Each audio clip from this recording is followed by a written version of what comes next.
single ULTG Sidikalang. Saya akan mengoperasikan baik pengantar single 1.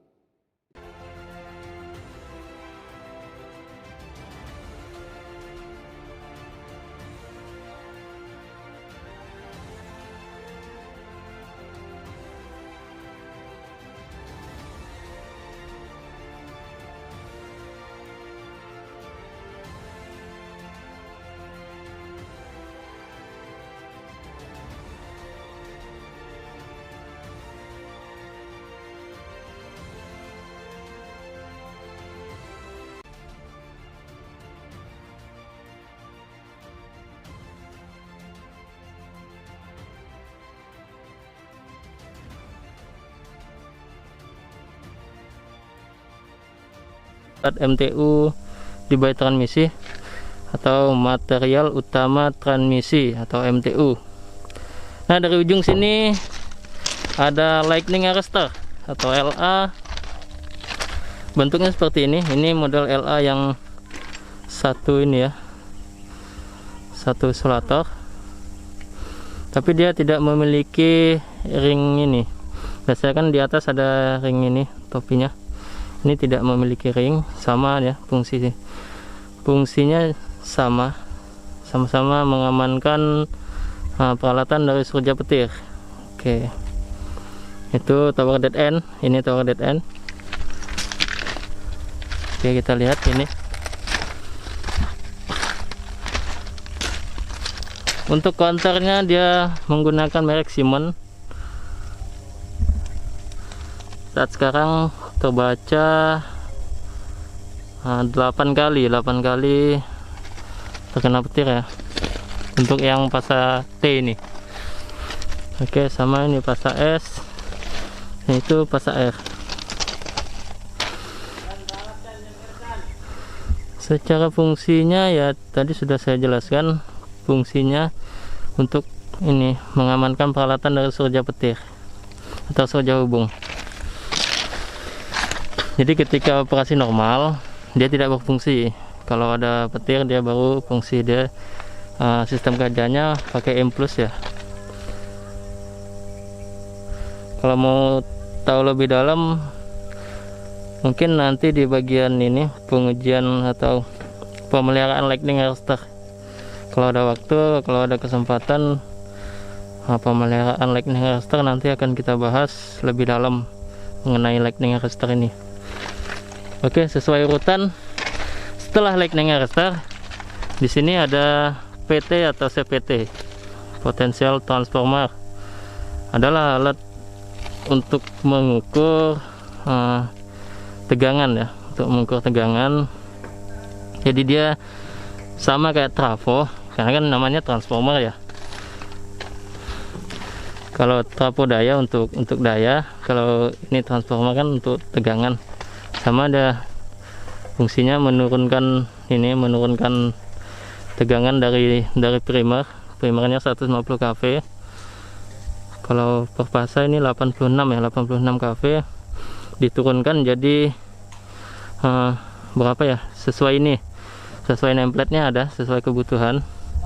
Jadi diturunkan untuk keperluan pengukuran.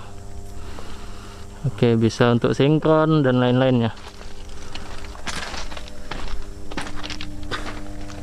Nah, jadi yang memonitor tegangan di transmisi ini, tegangannya tinggi atau tegangannya rendah, adalah ini barangnya. Ini yang mengukur dia. Ini mereknya Trend. Nih, nameplate-nya.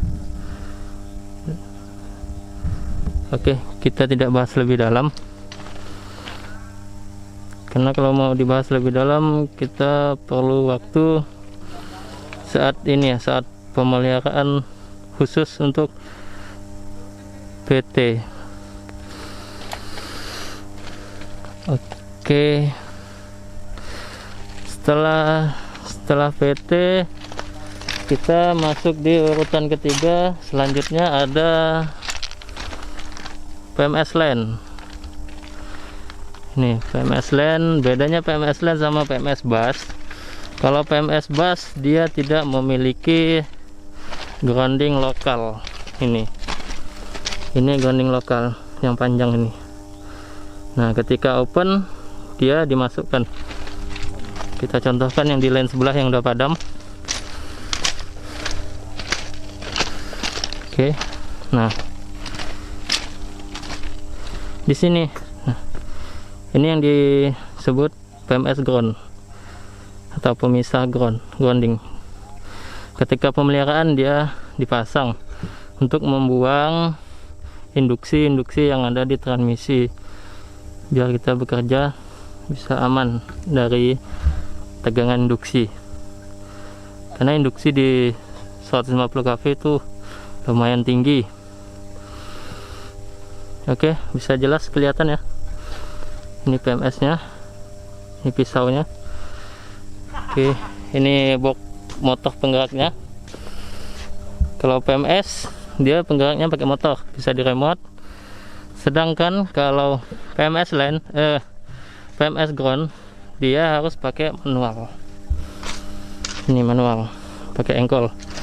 Ini masukkan ke sini sticknya, kemudian dorong. Untuk secara pengoperasiannya mungkin tidak perlu dibahas di sini, karena kita hanya perkenalan. Kalau mau tahu tutorialnya nanti kita videokan lagi saat penormalan ya. Nanti penormalan kan dilepas nih, nah nanti kita videokan. Oke, mungkin ada yang bertanya, kenapa nggak pakai motor, kenapa pakai stick secara manual? Kalau hujan kan nggak bisa di remote. Betul. Kenapa? Ya, salah satu tujuannya adalah untuk keamanan. Dalam arti gini, kalau motor siapapun bisa mengoperasikan. Ada konslet, dia bisa operasi sendiri. Bahaya tidak kalau ada yang sedang bekerja di transmisi, kalau dia sedang bekerja tiba-tiba PMS ground ini lepas sendiri, itu sangat bahaya. Makanya PMS ground wajib pakai manual. Oke, setelah PMS ground kita masuk ke CT, current transformer atau current transformator, pengukur arus ya. Jadi CT ini dia menurunkan arus untuk pembacaan, bisa untuk metering dan proteksi. Jadi di metering di KWH, nah arusnya dibaca dari sini. Dia pakai rasio perbandingan sesuai di nameplate-nya. Itu kan ada banyak sekunder, ada sekunder 1, sekunder 2, sekunder 3. Nah, di situ sesuai kebutuhan, bisa untuk proteksi, bisa untuk metering. Itu sudah ditentukan di nameplate-nya. Kalau yang sudah mengikuti proses pemeliharaan current transformer pasti tahu ya, pasti paham. Kalau yang nggak paham, bisa dilihat, bisa dicari apa proses pengujian transformer. Oke. Jadi biasanya rasionya yang sering itu 2000/5. Itu artinya ketika di primernya di tegangan 150 kV ini ada arus 2000 ampere, maka yang di sekundernya yang dibaca ini 5 ampere. Nah, masuk dia ke ruang panel atau ruang kontrol. Nanti di sana dikalkulasikan lagi, dikonvert lagi dalam bentuk digital sehingga terbaca arus yang sebenarnya. Oke. Setelah CT ini kita masuk ke PMT. Ini PMT. PMT itu di atas ini, di dalam ini bergerak ya. Di dalam ini ada moving kontak, di bawah ini dia nonjok ke atas. Yang di atas namanya kontak tetap. Kontak tetap. Oke. Jadi untuk di byline atau by transmisi atau penghantar transmisi, PMT-nya ini tipe single pull. Kemarin juga sudah kita bahas di by coupler sana. Kalau by coupler itu triple, sama dengan by trafo, dia triple. Kalau PMT di byline atau penghantar, dia single pull. Kenapa single pull? Ini lihat boxnya ada berapa? 1, 2, 3. Di antara PMT ini tidak ada penghubung mekanik, tidak ada penghubung seperti busi penonjoknya atau mekanik penggeraknya, nggak ada. Jadi betul-betul dia satu pull. Ini yang disebut pull. Satu pull ini satu penggerak PMT. Sama ini satu pull, satu penggerak PMT. Satu pull, satu penggerak. Makanya disebut single pull. Oke, paham ya? Mungkin ada yang nanya ini box apa? Nah, kalau ini box kontrolnya. Ini yang penggerak, ini penggerak dia di dalam seperti spring, ada motor, spring penggerak. Nah, ini buat kontrol. Oke. Oh ya, kalau PMT tipe ini yang kebanyakan dipasang itu sudah menggunakan pemadam busur api gas SF6. Ini yang pakai pemadam gas SF6. Ini bisa dilihat di dalam box ini ada density meternya. Ini yang dimonitor oleh setiap operator. Setiap hari ini dimonitor density-nya. Untuk tekanan gas SF6 nya selalu dimonitor. Karena PMT ini dia memiliki tekanan kerja yang harus sesuai dengan standarnya. Kalau dia kurang dari standarnya, PMT ini disetting harus ngeblok. Dia tidak boleh open dan tidak boleh close kalau gas SF6 nya di bawah standar. Kenapa? Karena dia kan yang namanya pemadam busur api, dia sudah dirancang dengan tekanan sekian, dia mampu memadamkan busur api. Ketika tekanannya kurang dari standarnya, kemungkinan busur api yang di dalam itu tidak bisa padam, sehingga membuat mungkin PMT ini bisa meledak. Oke, begitulah kira-kira gambarannya.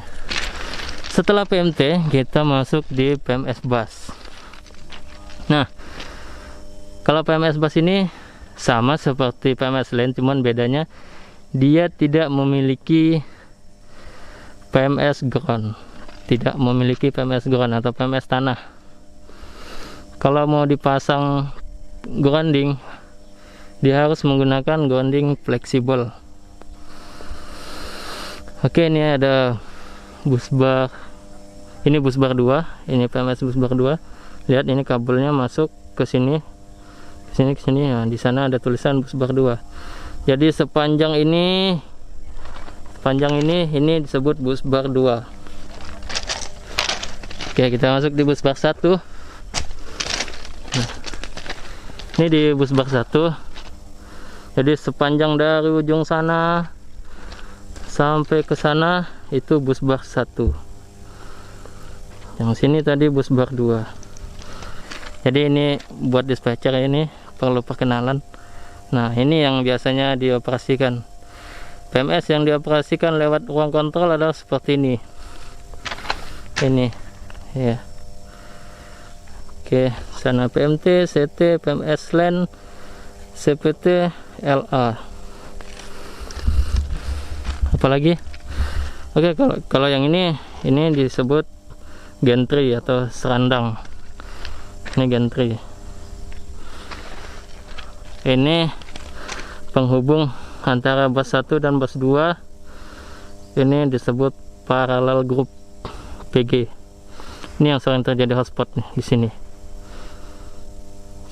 Nah, ini masuknya ke PMT bagian atas. Kemudian PMT bagian bawah masuk ke penghantar transmisi.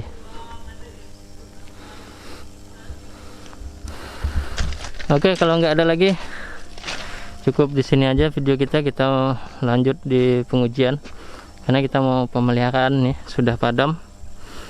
Tapi teman-teman masih melanjutkan yang pekerjaan kemarin ya, yang terpending karena hujan. Jadi mau menyelesaikan yang baik kopler.